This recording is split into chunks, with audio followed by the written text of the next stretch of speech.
The Yoruba race, like every other, has shown its peculiar ancestral origin, which is generally believed to be Ile-Ife, a place or land of expansion from where other southwest states emanated from.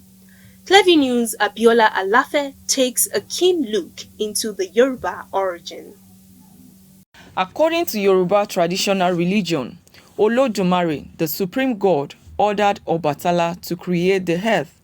However, on his way, he overindulged in palm wine and got drunk. Hence, Oduduwa, taking the items of creation from him, descended to earth on a chain and cast a handful of earth on the primordial ocean, which became a mold called Okiora. He then put a 5-toed cockerel on this primordial mold so that it would scatter the earth around, thus creating the land on which Ile-Ife, the first city, would be built.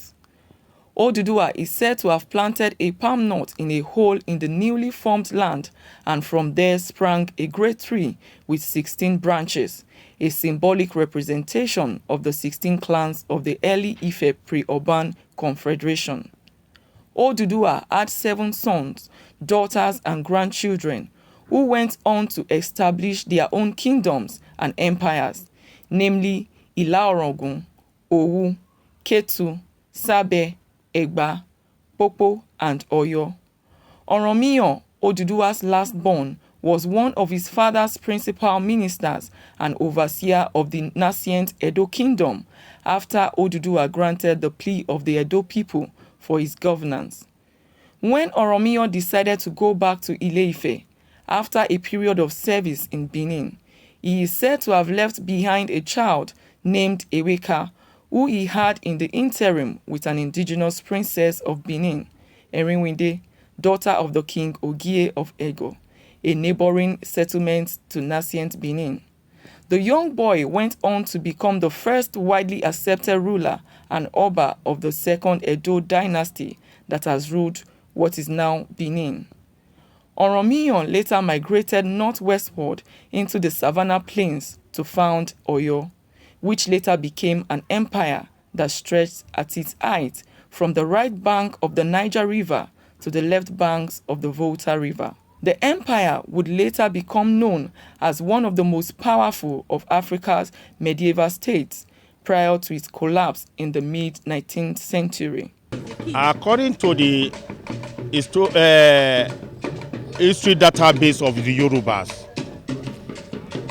Yoruba didn't have any other source to call the head than Ile-Ife. There is no any Yoruba in the world that can tell you his own source is not Ile-Ife. We all came from Ile-Ife. Either you are in Brazil, either you are in anywhere in the world, we are all come from Ile-Ife. So when we are talking about throne, the Onirisha throne is the throne of our forefathers. So there is no any throne in the whole world that supersedes OONI of Ife.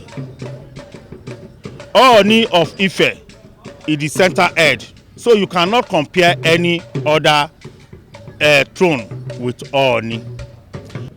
The OONI of Ife is the king. When you talk of crown, that is the first crown that we have in the whole world today. That's where it comes from. Before taking it to anywhere, before we as we are in this northern area, that's how we can put it on our head.